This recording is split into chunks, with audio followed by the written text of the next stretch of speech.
What up, guys? It's your boy Quake, and I'm back finally after a long hiatus. I know I've been gone for so long.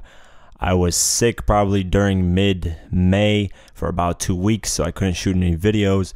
Then after that, I had a 3-week vacation going to like 4 different states, and I haven't had a vacation in years, so I definitely had to take that. But it was just bad timing because I just started the YouTube channel, and then I took this long hiatus.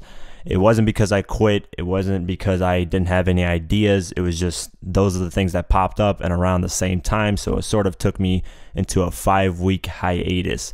But I'm back now, and a lot of interesting things have happened since I've left or haven't made any new videos. And the most interesting thing, and the thing that caught my attention the most, was Birdman going on Instagram and saying he wants to executive produce 50 Cent's next album. Now, you guys know me as a 50 Cent fan. I'm a huge 50 Cent fan, so this was interesting to me because 50 in the music level has been sort of disappearing, declining. He hasn't had much success musically since, I could argue, 2007, maybe 2009.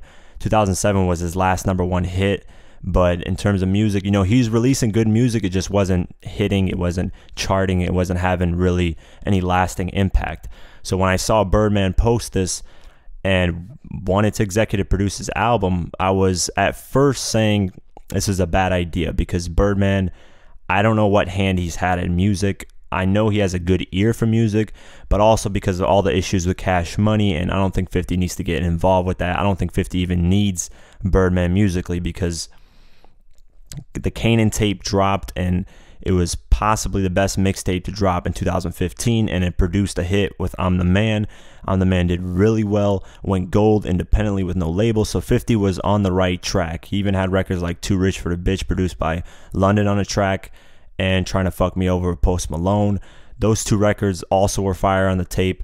I feel like if he gets more of a southern produced sound, he will, you know, excel musically and people will start listening to more on the music tip. So at first I was against this, but Birdman is a genius. And why do I say this? Because he's executive produced a lot of great albums.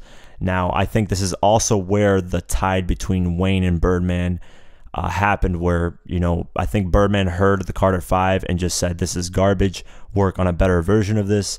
And I think that's where the problems with Wayne and Birdman started, I would assume. That's just a guess, because I don't think Birdman lets garbage music slide. I think he has a great ear for knowing what's a hit, and he's more connected to the new wave of artists. You know, he may be old, but he knows what's hot, he knows what's popping, so he has that ear for music. So when I sat on that and I thought on that, I was like, you know, it makes sense, because Birdman's favorite track in 2016, he even said it in multiple radio shows, was 50 Cent's I'm the Man. What's wrong? Yeah. Oh, can I tell you my favorite song right now? What? 50 Cent. Oh, I'm the fucking man. Y'all should be playing that all day, every day. That's your shit. That's my shit. I play that before I come here. I'm going to play that when I leave here. That's your theme song? I'm going to play that on the plane. I'm going to play that when I get home. And I'm late, man. I'm late on that song because Miami just start playing it. I'm like, damn, 50 spitting on that bitch. And the song tight. That's my favorite, man. Shout out to 50 Cent, man. Keep doing your thing. Does he know that? And that was my favorite track as well, off the whole tape. So if we get records like that on a 50 Cent album, that would be amazing. That would obviously catapult 50 Cent's career. He could easily go double platinum, like Birdman said in the caption. But the only negative thing about this is I would not name the album Get Rich or Die Trying Part 2 because it would automatically have people comparing it to the original. And I do not think 50 Cent can top the original. It's not going to happen. The time when 50 came out, he was popping. He had a huge buzz. Just the energy that was surrounding him made Get Rich or Die Trying that classic. The records were just unstoppable. So that's the only thing I don't agree with. I would name it something else. But I agree with Birdman wanting to executive produce. I would be interested in that. A long time ago, Pharrell Williams even offered to executive produce 50 Cent's next album.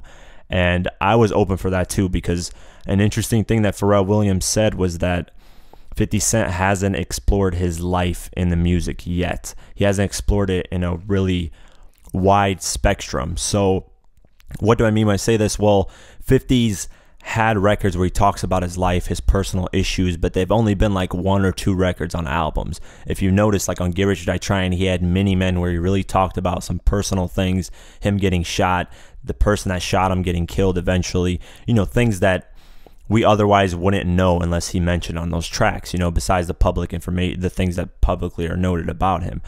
He's also had records like They Burn Me. If you've never heard that song, it's one of the greatest 50 Cent songs ever. He talks about his baby mama issues, his issues with his son, people that have turned on him, and that's a very personal record. We barely hear those type of songs from 50, and 50's had an interesting life, so I would love for that to happen on his next album. And he even said on Street King Immortal, which is his next album that keeps getting delayed, he said it would be more on a personal level, and I would love to hear records like that from 50. Him being more vulnerable, I feel like it will excel him to a way better level, and people will listen to him more because it's a different perspective on 50 Cent.